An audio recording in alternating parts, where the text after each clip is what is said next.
Why is it important to get your roof inspected, especially after severe weather? Well, it kind of depends on if you have a situation of high winds or hail.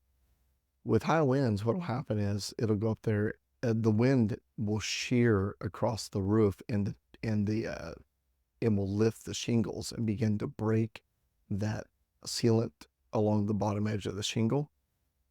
And when it does that, the shingles sit there and start flapping. And it may not rip off in that storm, but then you have another storm comes along, maybe the wind's from a little bit different angle or something, and it'll start picking that shingle up, and then you get, and your roof goes off.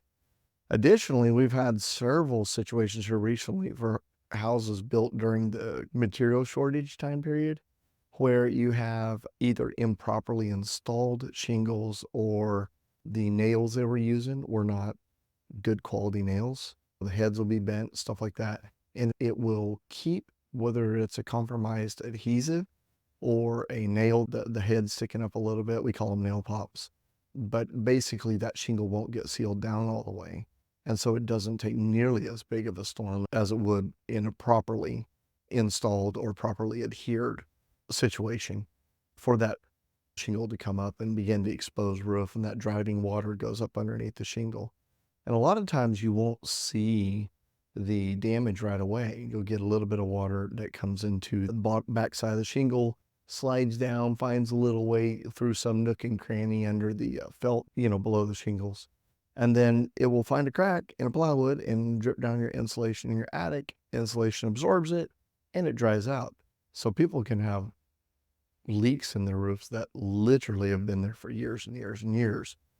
It is when you have a lot of water back to back, like we're seeing right now, where you have a situation of that insulation doesn't have time to dry out. So when those little bits of water keep getting in, it saturates that insulation and causes it to, eventually it will soak into the sheetrock, which comes through, and then you start to get a leak that's exposed. And unfortunately, in these situations, sometimes the plywood will be completely rotted out because the plywood was getting wet every time it rained, but you weren't seeing rain inside the house. So by having these inspections, it just helps.